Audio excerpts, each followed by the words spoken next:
alleged terror module with the arrest of 3 people in July. This happened this year itself. Those 3 are already in police custody, and now the NIA is further investigating this entire terror module bust. Arunima, who's brought us that story, is joining me on the broadcast. Arunima, the 3 arrests that have been made in July, if we actually link it to the raids that are happening at the moment on these premises that are linked to PFI members, if you could just break it down for our viewers. So these arrests were made after initial information that there was an attempt to radicalize and recruit youngsters in Bihar. But the ATS of Bihar took time to take over this case. After they finished their initial probe, there were 2 simultaneous cases in Bihar at the same time. If you recall, one in Phulwari Sharif and other with the premises at Sabzi Bagh getting raided, both connected to Popular Front of India. The NIA took over, arrests were made, and investigations suggest that there was recruitment going on by PFI. Youth were being recruited, being trained, even martial art, being given sports training as well. So initially it looked like that this could just be a case of radicalization and recruitment. But at this stage, NIA is of the belief that this could well be more than that. It could be a case made out under UAPA. And that is why these searches are being carried out to see what is the kind of recovery that can be made. If there are any digital devices which establish the kind of digital footprint that members of this organization have and the conspiracy, if any, that was being hashed, that's the background in which these searches are being conducted. Right. Arunima, thank you so much. In fact, I'm also now joined by my colleague, just take our viewers to where exactly are you standing and live from. Wanted to understand how have these raids, or till what time have the raids really started, and what is happening at the location at this moment? At Phulwari Sharif, and this is the epicenter where this whole expose started. And at this place, Jalaluddin's house, who was the first person to be arrested, the Patna police had conducted search with the Intelligence Bureau in the month of July, specifically on 10th of July, and had arrested Jalaluddin and Athar Parvez. Jalaluddin was the owner of the house, and he was a retired sub-inspector of Jharkhand Police.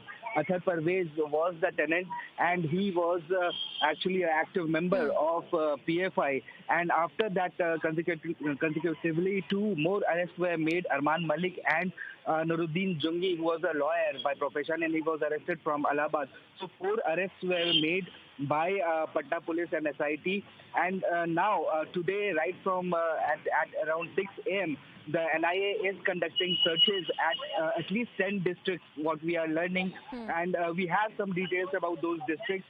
In Phulwari itself, 2 locations are being searched, and namely Ehsan Parvez, Amin Khan and Chote Khan's residence are being searched. In Chhapra, Parvez Alam, Muzaffarpur, Mazroom Islam, Darbhanga, Danish Lodge, Araria, Ehsan Parvez. In Katihar, 2 locations, Aurangabad, Kishanganj, Jahanabad, Nalanda. So at least 10 districts. That what we are coming to know, that NIA is conducting searches right from morning, and the raids are still on. There has been ample recovery of ammunition, we are told, also incriminating documents. If you can also tell us what has been recovered from these various locations where the NIA raids are currently happening at. See, 12th July was the date when Prime Minister Modi was to arrive here in Bihar at Patna. And on 10th of July, with the inputs of Intelligence Bureau and the SIT that was made by Patna Police, they conducted the house of Jalaluddin, where very incriminating, documents were found. One 8-page document was found where it was written "India towards Islam 2047." So that document was quite incriminating, and it told about the methods, the strategy to how to convert India into an Islamic country, and what are the. It was a stepwise. It was described in that document. Along with that document, many PFI flags, pamphlets, booklets, many Islamic books were found there. So the police had registered this case under the investigation went on. But on around 22nd July, the NIA took over the case. The Home Ministry ordered the NIA investigation into it because it was a serious case of internal national security.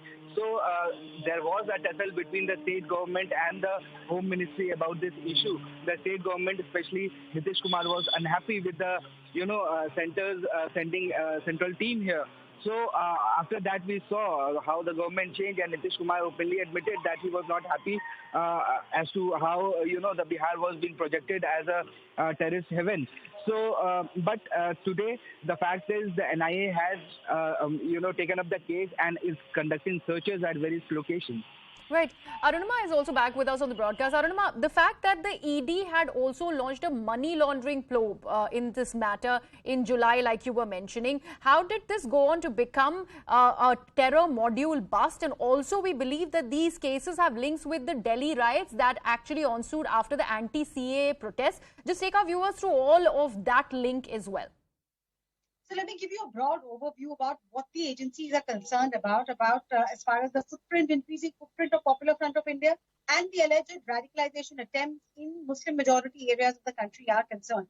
The agencies suspect that the Muslim majority areas are being targeted specifically by organizations like PFI for the recruitment drive. In case of Bihar, agencies have input to suggest that in 2023 February, PFI wants to carry out a huge rally, huge morcha in Bihar as a show of strength, and they are collecting donations from people.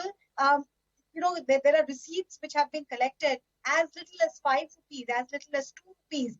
So people who are poor, who can't really donate, their names, their addresses are being used to show that donations are being received. But agencies suspect that this funding is actually coming in from the Gulf countries, from Saudi Arabia. This is foreign funding that is coming in via the Hawala route. And then these receipts, small amount receipts in the name of unknown people who don't even know that their names are being used, those are being used to showcase that this is donation. That's the suspicion, and that is where the Enforcement Directorate's probe comes in. Okay. We have mentioned the anti-CAA protest in Shaheen Bagh, where allegations were made that people were being served good food during that protest that was going on.